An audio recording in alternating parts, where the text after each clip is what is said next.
idea of creating a handcrafted model of a bear's restaurant had been dancing in my mind for weeks before I finally sat down to bring it to life.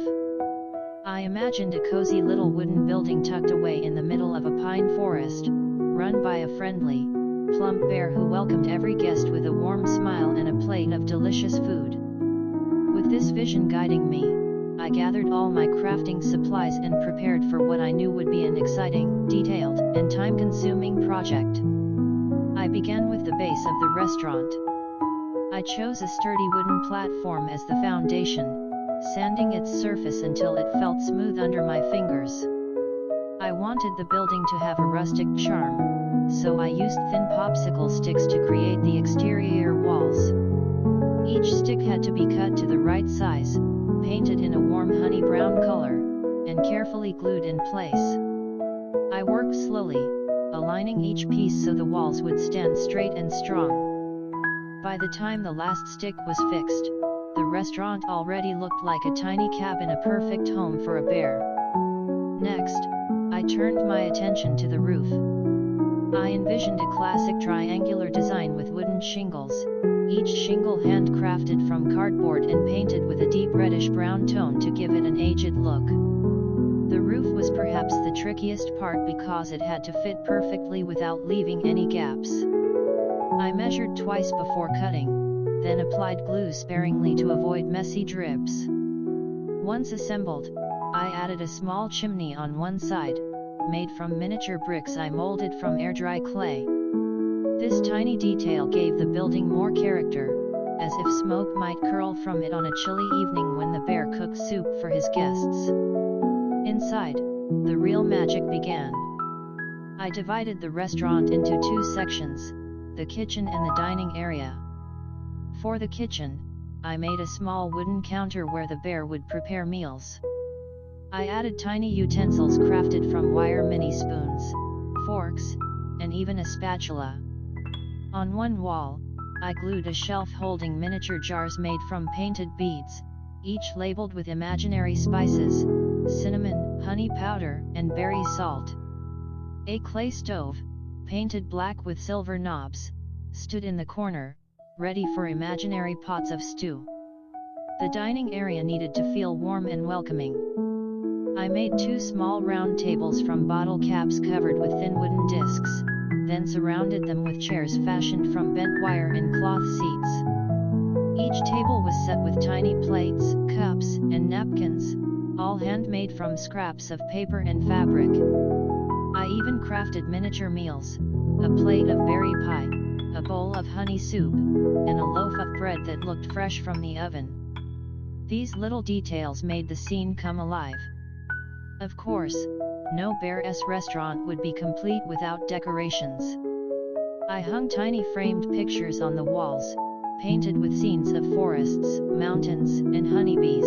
A hand-woven rug made from colored yarn lay in the center of the dining room, while potted plants created from dried moss and clay pots added a touch of nature indoors. I wanted every part of the restaurant to tell a story, as though the bear himself had chosen each decoration to make his guests feel at home. When the furniture and decorations were complete, I focused on the star of the model, the bear. I sculpted him from brown polymer clay, shaping his round body, short legs, and chubby arms. His face had a friendly expression, with a big black nose and small, smiling eyes. I dressed him in a white chef's apron, carefully sewing the tiny fabric to fit his shape. In his paws, I placed a miniature wooden tray carrying a plate of fresh pancakes topped with blueberries. He looked ready to serve his guests with pride. Lighting was the final touch. I wanted the bear's restaurant to glow warmly, just like a real welcoming eatery on a cold night. I installed a small LED light inside the ceiling, hiding the wires through the back wall.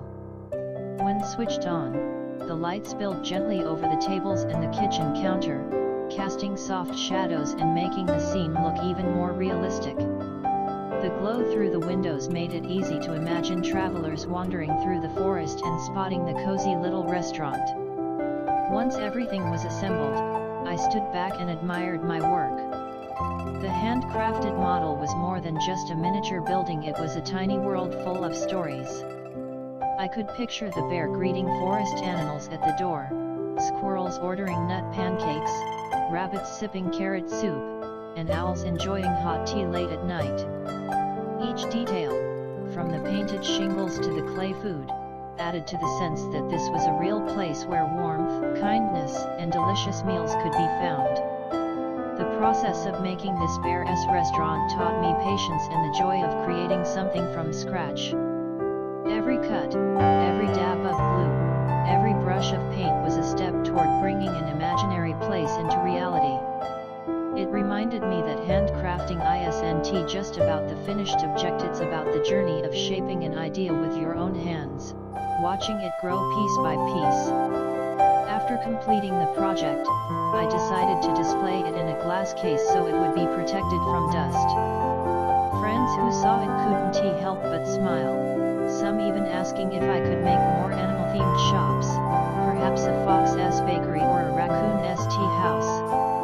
I realized that this Bear's restaurant was just the beginning of a whole miniature village that could be created in the future. In the end, this handcrafted model became more than just a hobby project.